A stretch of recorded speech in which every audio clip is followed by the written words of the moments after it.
Well, hello everybody. Welcome to my channel. My name is Margaret Pinard. You found me on Booktube, and happy first Wednesday wrap-up of 2024. I do these every couple weeks. You will find eclectic reads being reviewed, just like I have for you today. Typically every couple Wednesdays. That gives me enough of a group to do a whole live stream. And I've got 4 books for you today that I'm going to be talking about. Some I've been sawing away on for a long time, and some I've been whirled through in a single day. So very diverse reading experiences today. And one of them was for the Patreon book club. So I'm also a historical fiction author, and if you're interested in that journey, you can support me over on Patreon. So the purpose today, wrapping up books. These were all finished last year. I have not finished any yet in the first 3 days of the year. I definitely started some books, but nothing finished yet.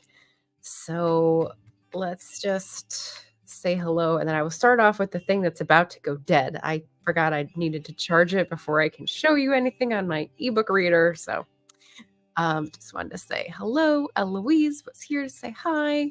Anita A.F. Stewart, hi. Tatpa Rosales, hello. Hope you're doing okay. And Cool Gamer, woohoo! Happy 2024 to everybody, and welcome to my first Wednesday wrap-up. So we'll start with the holiday romance, because maybe you're still in the mood for a holiday romance. This is from one of my favorite romance authors, historical romance. It's called A Holiday by Gaslight by Mimi Matthews. And Anita just, I think in my last live stream, seconded the fact that this was really heartwarming and cute. And I read it so fast. It's a novella. The gaslight part is actually pretty important in terms of the plot, and I thought that was pretty cool. We've got a bold, strong heroine, and she's being presumed upon by some of her family, and from a different class hero who is a little unsure of himself. And of course, it's happy ever after, and it was very quick and like Anita said, cute and enjoyable. And Mimi Matthews is great at writing like tender romances that are sweet, that are closed doors. So excellent. Another great Mimi Matthews. We're here for it. The next one I will put up is something I just had to do an overlay for, which is, this was the ebook that I read. This is the audiobook that I read, and it was a Patreon book club choice. I got this through Libro.fm, so thank you, Libro.fm. And as an audiobook read by not the author, I believe, Our Migrant Souls. The subtitle is A Meditation on Race and the Meanings and Myths for Latino by Hector Tobar. We had a really good discussion. So if you're a book club reading nonfiction and interested in social science issues, I'd say this is a really interesting read. I did have a lot of points that I was like, but what about this? And I didn't know that that was typically accurate, or like, why doesn't he explore this? I had a lot of bones to pick, but it did make for a really good discussion. It wasn't exactly what I was expecting. It's a man who's a professor in history in Los Angeles, and I didn't get it at the beginning, but by the end, I realized he's doing this sort of road trip, talking to lots of different people and getting different views of the aspects of the Latino identity. And he doesn't like that term, but he explains what it means to him, why there's Latinx now, and why there is a history of changing sort of terms for people who are from indigenous, Afro-Indigenous, Latin American, which is also problematic, Central American and South American cultures, and Caribbean. And so I really appreciated the sort of breadth of explaining all that and his perspective on what he thinks those names mean and sort of that whole thing. I thought this was especially interesting because J.D. Estrada has said he goes with Latino instead of Latinx, and it means something to him.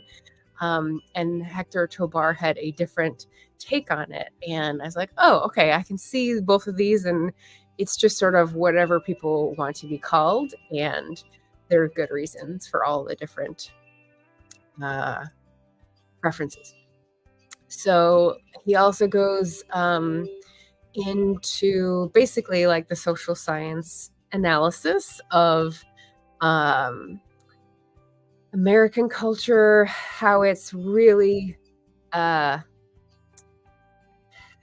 sitting on top of, if you want to like picture the whole like class structure, and making invisible the work and lives of Latino immigrants and citizens.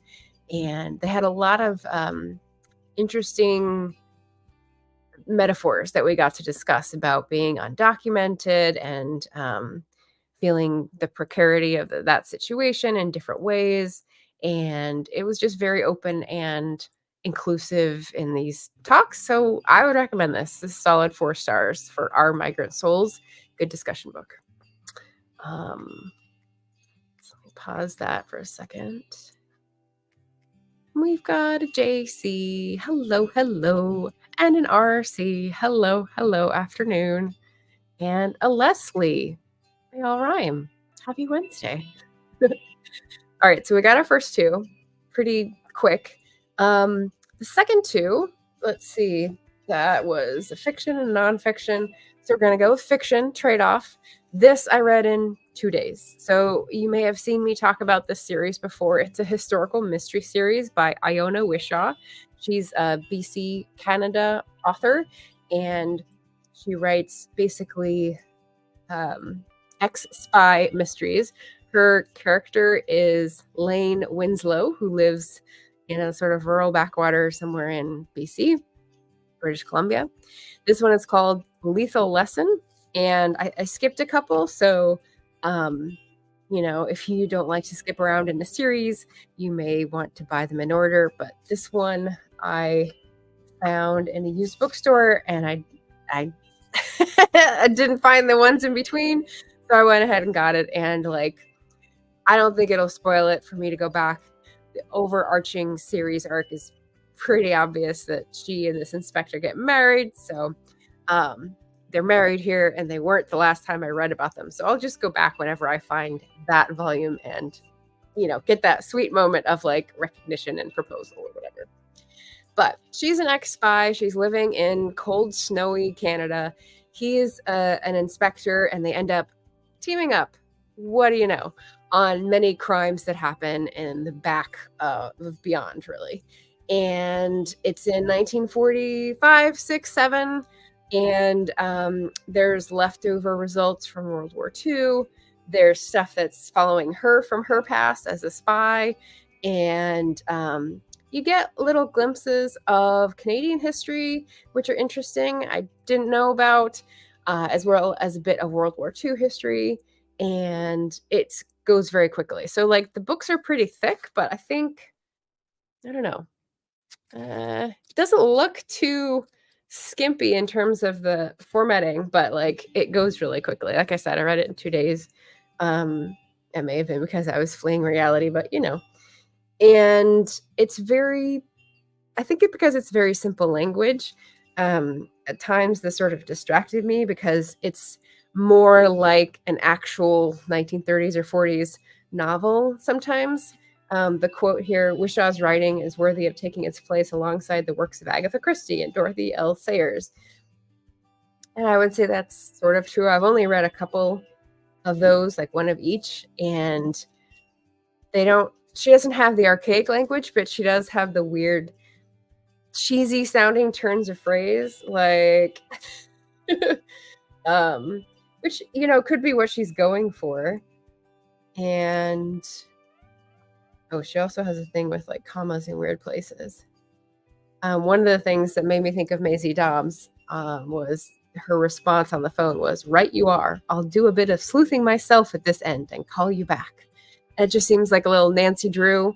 It's definitely not like young adult. It's not centered on a younger audience, but some of the phrasing seems very innocent, a little cheesy. But that could be trying to get into a 1940s register or, some other purpose. And what do you think about this? What you blah, blah, blah, blah. It was then that she remembered that she had meant to tell Darling about the revolver in the cupboard, comma, and what she was certain it meant, period.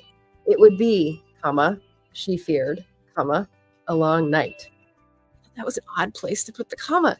So anyway, I'm just going to poll the audience about commas. It would be, she feared, a long night. Where would you put the comma in that sentence? I'm going to be picky because the story's great. The historical background is great. But, I'm just going to pick apart some of the grammar stuff.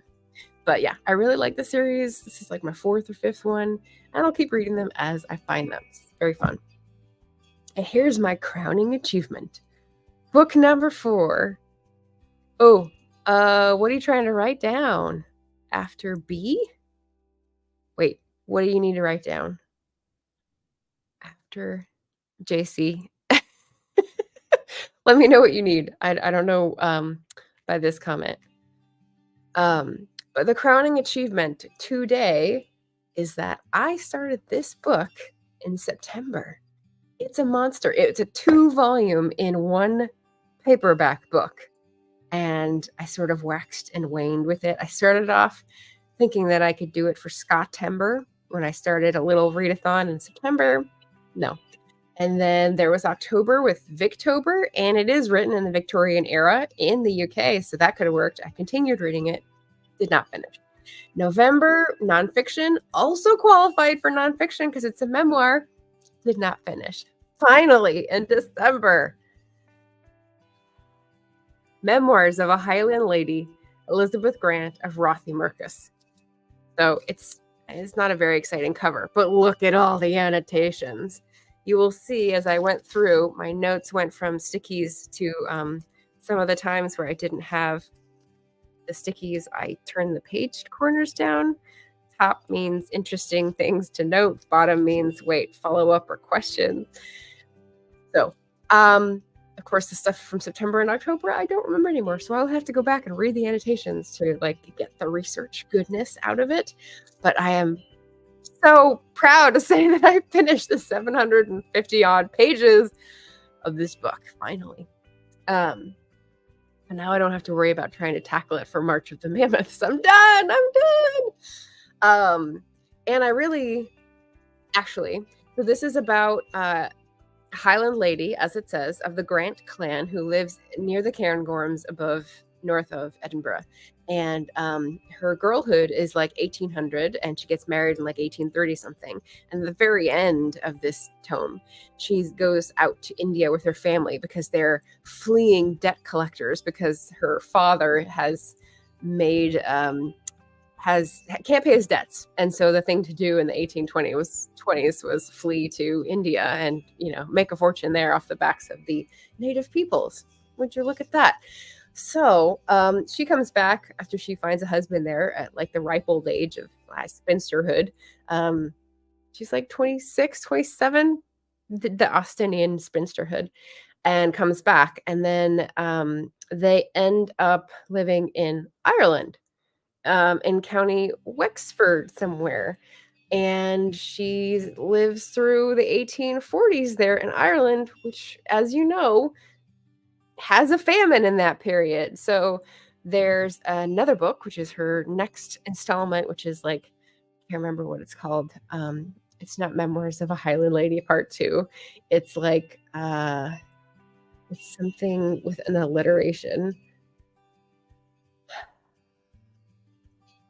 I don't remember, but it's available on the Internet Archive. So I started sleuthing around in there, and I may continue that for research purposes. So depending on the priority, I've got Climathon, I've got research for my next novel. All very exciting.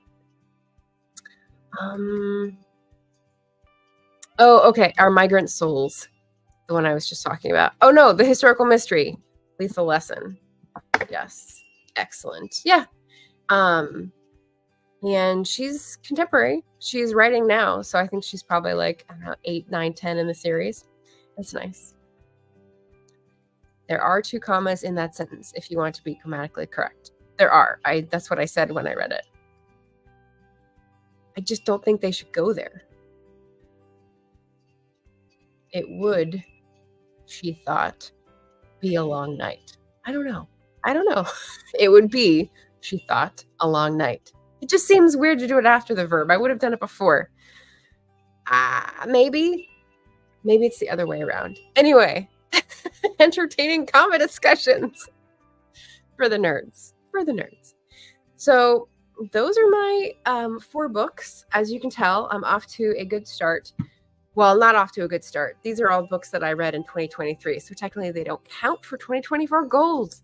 I'm going to be starting over with my, monthly tracker, and I'm not making any new sort of metrics to measure things with. I think I'm just going to keep on with the same. I do have new readathons that I'm going to be trying. Climathon being the big one that I just did a really long live stream to talk about recommendations for. So check that out if you haven't. Yesterday was actually National Science Fiction Day because it was Isaac Asimov's birthday. So I was, sort of pumping this up on the social media. It's the Indigenous short story science fiction collection that I'm going to be popping in and out of for Climathon. So I thought that was kind of a fun way to start the year. And finally, oh, that's good. Since I didn't share this yet, coming up, we have some of the folks in the audience will be joining me on Friday. As you know, I do a first Friday and I do a final Friday. This is going to be the first Friday of the year, and so I will be doing 9:30 to 11:30 productivity stream, Pacific time. That's just me. But then in the evening, I will be doing a panoply of planners, and we're going to be talking about planning systems and doing a couple sprints of like sorting through goals. And I think just like talking about how we get through that process, because I think many of our processes are different. And so if we offer up different models, that might be helpful to folks on the other end in terms of finding something that could work for you. So I hope that is helpful on Friday at 5 Pacific, 8 Eastern. And JC will be there and several others. I just made the streams public, so you can see them on my channel in the coming up soon section. It is Wednesday. That was our first Wednesday wrap up. I've got 2 streams coming on Friday, and then we're back to Wednesdays and Sundays. I think that's it for me today. It's a short one. I'm reading like 5 books at once now, but like 3 of them are sitting there for months. So I'm pretty excited about the Little Paris Bookshop by Nina George. A little bit of magical realism in Paris and Provence with a bookstore on a boat. Like, I mean, it's pretty awesome. So hopefully some of the books I'm reading will appeal to you, and you'll be reading something fab now or soon. Anybody got reads that they want to recommend that they're reading currently? I'll wait a couple of minutes because we've got oodles of time. I only have one errand and a lot of draft to digital chores to do today, so I'm going to put those off as long as I can. The Indigenous sci-fi is called Walking the Clouds, and it's a collection I picked up, edited by Grace L. Dillon a couple years ago, and I've read one story in it, and I'm coming back for more. It's out of my comfort zone, as you could probably see by the cover. So yeah, getting back into that for the Climathon. Leslie says, sounds lovely. And yay, I do love the planning. But any last recommendations for what people are currently reading? I'm seeing lots of pop-up planning going on this week on Twitch and other places. So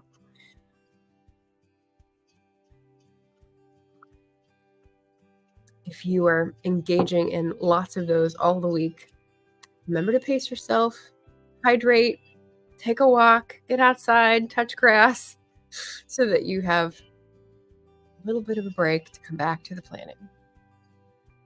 Oh, JC is reading Big Magic by Liz Gilbert.